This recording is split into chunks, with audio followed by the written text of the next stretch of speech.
Classification. Older possible additions being demonic or very ambiguous in form. The more commonly known versions, human-animal hybrid, or monstrous humanoid. Life. Lair and ecology. In history, Gorgons have been mentioned to reside within ocean waters, to secluded islands, or even at the entrance to the underworld. With this and all that was previously discussed, we can also safely assume they would be fond of warm climates and seclusion, particularly if they are as rare in your story as they are in the Greek. Culture. The society would most likely be quite private, with the young being raised by the public rather than in small families. Parents may or may not stay and breed together, but rather act so freely within the culture. Depending on how the young are spawned, most snakes produce eggs, so possibly there would be greatly honored portions upon the Gorgon lands where the eggs are highly protected and overseen by particular individuals. Or if live birthed, as with boas, the young are immediately directed and schooled and or trained. Do they produce only a few or a single young as humans, or more as some serpents, parenting in the vicinity of 60 or more? Is a deadly ability inherent at birth or at a specific age that is celebrated within their customs? Are they immune to one another's gazes or not, and therefore there exists no real society of Gorgons? Or suppose they aren't immune but still have found ways by which to live together in peace. Maybe they've created some kind of one-way blindfold. I wouldn't expect there to be much in the sense of hierarchy. Maybe just one individual or those that associate themselves closer with their gods. And due to their intimidating ability, military training and awareness would most likely be present from early on in their lives. Depending on the structuring of their teeth and interior organs, Gorgons could either be carnivorous or omnivorous, having both a diet of meats and plants. Would such folk, such people, be in the right mind to depend on tools? Weaponry or armor? If so, I'd suggest lighter, tightly fitted armor, ranged weapons to better expose their enemy's attention in order to eternally immobilize them, spears to keep such foe at bay, and possibly harpoons to aid in their aquatic hunts or battles. With the addition of snake venom, these pointies could serve very well. If there is indeed a composed society, traps placed upon the borders could work wonderfully in exposing attacker eyes to the Gorgons, one solely based on making curious or intimidating sounds alone. Quicksand, or swamps, or just treacherous created paths would all work neatly as they strongly encourage eyesight. How major would the factor of magic be within such a world? Would the Gorgons see their deathly sight as a curse and ban magic from their culture? Or would they embrace magic, even more so because of their natural ability? Would this create factions and major unrest among the people? Strengths and weaknesses. Those strengths, the obvious ones first. Death/petrifying/stoning gaze or visual presence. Speedy movement over and through land and water if partial snake-bodied. That's for the universal Gorgon. Your lore or the lore you follow out there may show them as cunning, skilled with particular weapons, etc. Weaknesses. Possibly being too dependent on their petrifying ability, resulting in arrogance, blind aggression, and being physically weak. If cold-blooded, then cold conditions. Allies and enemies. Factions. Enemies.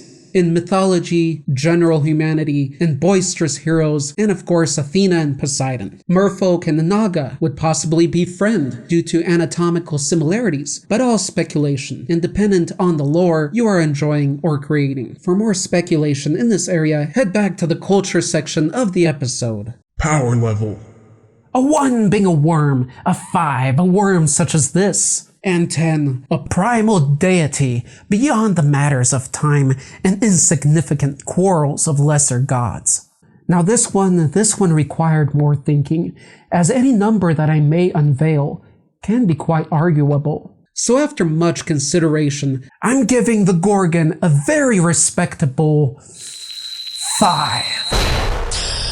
This including largely reliant on the generalities of the petrifying stare, for without it I'd give it a 4. Though if it's the appearance of the Gorgon that petrifies, and the effect is extreme, then a 7, 8, or even higher would seem right. Upon reflection, I also took upon one of Medusa's tales and how powerful her gaze was even after death, and the manner through which she was defeated by Perseus, half god. Yet with that, I have to keep in mind that that was just one Gorgon's way of behavior and way of action. So knowing what we know, I think a 5 for a general Gorgon is a fair rank, as gifted individuals can always shift that number higher. Similar beasts. Our area of focus here will be on the more common take, the human-snake hybrid, with snake being the bottom half, also having snakes for hair, so trying to keep it specific.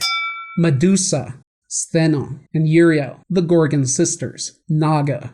Typhon. Although much greater of an entity, he does have the serpent lower body, several of them, and even features wings, reminiscent of the very early depictions of the Gorgon. Echidna, the mother of monsters and Typhon's consort. Cecrops or Cecrops. Fuxi or Fusi. And Nua or Nua, also called Nugua or Nugua. Lamia, Wajet, Maratsagar. China's Madam Whitesnake and Greensnake depictions. Within written publications, Snake Lady of Goosebumps, Yig, a deity in H.P. Lovecraft's Cthulhu mythos, Lady of the Green Kirtle of Chronicles of Narnia, Scion Leader of DC Comics, Snake Folk of One Piece, cartoons, Zafiro of Gargoyles, Cobra La of G.I. Joe, with a bit of a twist of things, King Hiss of Masters of the Universe, Snakeface of Masters of the Universe, Serpent of Ben 10 within video games, Crate of Guild Wars, Lady Vash of World of Warcraft, Nagaraja or Nagaraja of Dungeon Crawl, Vashnia of Dungeon Crawl, Salamander of Dungeon Crawl within Tabletop Games, Aracto Brood of Void the Coralon, Yuanti of D&D, Merilith of D&D, Lilend of D&D, Beheaded of Pathfinder, Broken Soul of Pathfinder, Divine Guardian, and Siricta, also of Pathfinder. Medusian folk of D&D, where the Medusa are females and Madar are the males. Snake people of Cthon, Sultai Soothsayer of Magic the Gathering, within which I'm sure are many more Nagas and Gorgons and probably Medusas. And I did say that plural. Can you think of any more? Please let us know down below, and please no reptilian humanoids. No reptilian humans, as I looked and gone through actually over 80 of them. 80 examples. So please keep it more specific, and yeah. Snake fairies. Huh. Movies. And we're staying with strictly Gorgons, not Nagas or other similars. My Son, the Hero, 1962. Faces of Dr. Lao, 1964. The Gorgon, 1964. Clash of the Titans, 1981. Snaker, also known as The Snake King's Child or Ghost Wife 2, 2001. Alexander, 2004. A Brief Scene. Clash of the Titans, 2010. Percy Jackson and the Lightning Thief, 2010.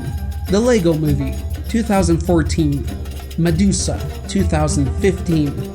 Miss Peregrine's Home for Peculiar Children, 2016. The Twin Boys. The Lego Batman Movie, 2017. Monsterites and Monsterites. I hope you've enjoyed this episode on the Gorgon. Now, Medusa wasn't covered much here as she is a Gorgon, but it's not an episode dedicated to only Medusa, so we didn't explore her mythos that deep. So if you would like more information, a big episode on Medusa, do let me know down below. As a portion of this hopefully temporary goodbye, I would like to mention that we're in other areas of the internet as well, where you can search us out as World of Monsters or World of Monsters TV. And do please let me know what monster you would like us to analyze next in one of these episodes, or maybe a movie monster or a cryptid. Do let me know. As always, you've been watching All About the Gorgon, here only at World of Monsters. And if you want your enemy to tremble before your might, behold the Gorgon's head upon your defense. Right, and I do always try to present with respect, but even so, you always end up getting some beastie angry at you. No, I didn't call you a beastie. No, I didn't. No.